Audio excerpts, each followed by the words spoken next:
Puspom TNI Angkatan Darat menyerahkan berkas kasus 3 oknum TNI tabrak dan bunuh sejoli di Nagrek, Jawa Barat ke Auditorat Militer Tinggi 2 Jakarta. Puspom AD menegaskan kasus ini akan diusut secara transparan.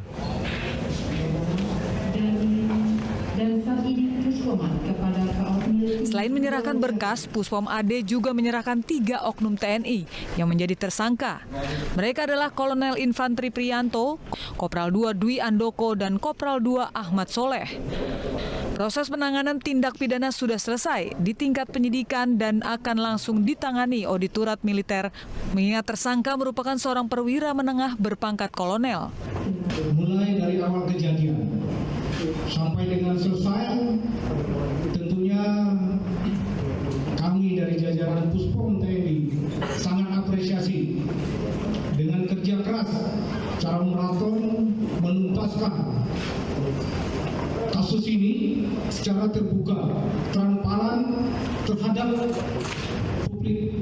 Jadi publik bisa melihat secara langsung.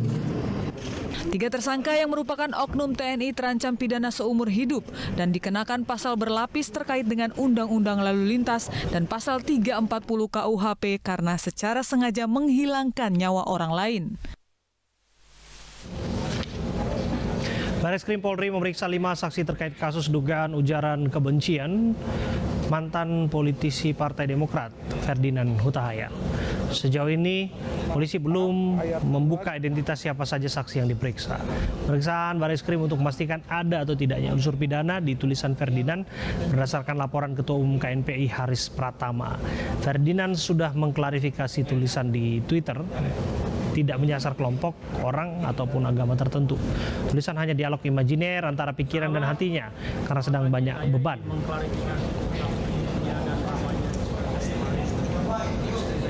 Memantau media sosial karena ada kesibukannya. Kita akan ajak berdiskusi Pak Amir Syah Tambunan, Sekjen MUI mengenai kasus ini. Assalamualaikum, selamat malam Pak Amir Syah. Waalaikumsalam warahmatullahi wabarakatuh. Oke, kalau sudah menjelaskan, kalau sudah mendengarkan penjelasan dari Ferdinand Huta Hayan, apa yang disampaikan adalah dialog imajiner antara pikiran dan hatinya. Apakah MUI dalam pernyataan sebelumnya yang menyatakan umat tersinggung dengan apa yang disampaikan Ferdinand ini masih tetap sama atau ada yang berubah? Ya, pertama apa yang beliau tulis di dalam Twitternya itu telah mendapat sorotan publik. Sorotan itu menurut hemat saya sebagai sebuah pertanda bahwa apa yang beliau sampaikan itu tidak sesuai dengan norma etika dalam kehidupan beragama. Itu dulu yang harus dipahami ya. Ya, kalau itu sudah dipahami maka sesungguhnya apa yang beliau katakan itu mestinya harus disadari sebagai satu kekeliruan ya. Nah, mengapa demikian?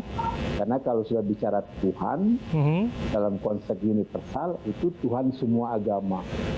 Tetapi kalau sudah bicara Allah ya, apalagi pakai katamu itu ya, Allahmu, semua siapa itu?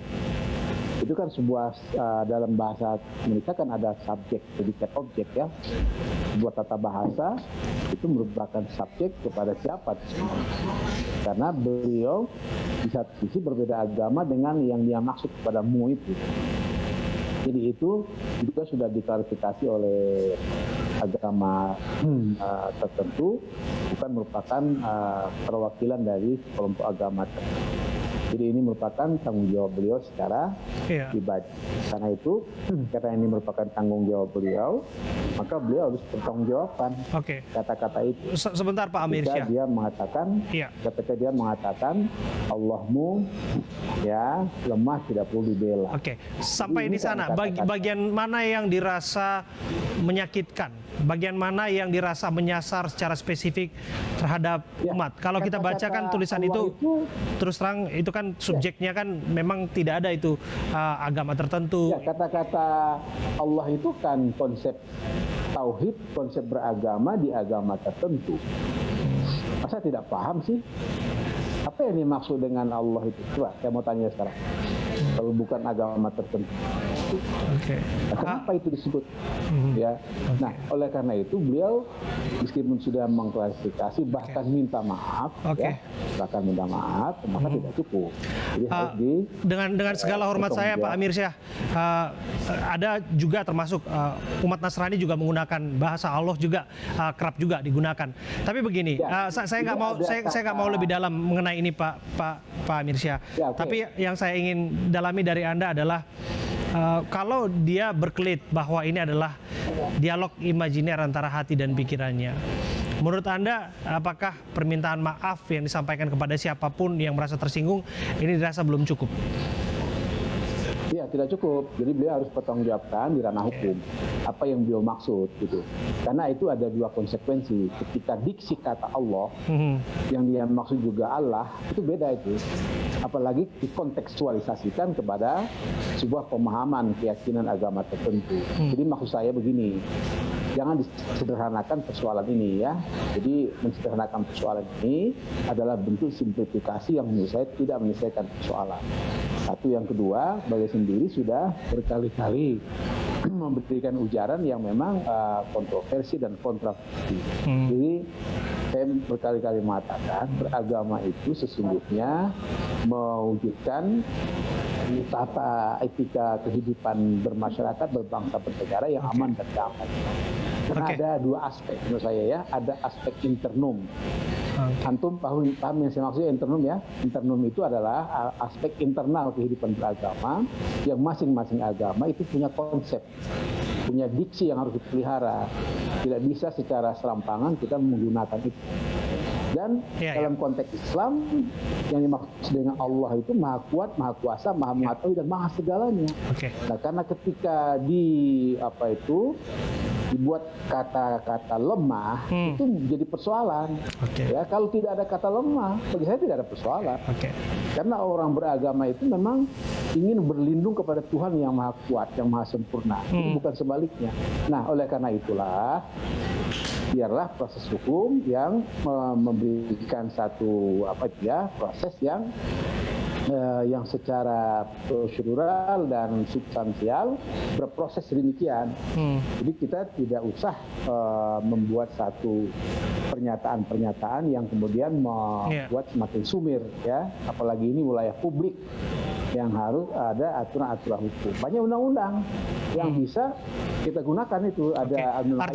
Artinya Pak Amir Syah dan MUI secara institusional akan melanjutkan ini ke proses hukum begitu ya? Saya secara pribadi mengatakan ini.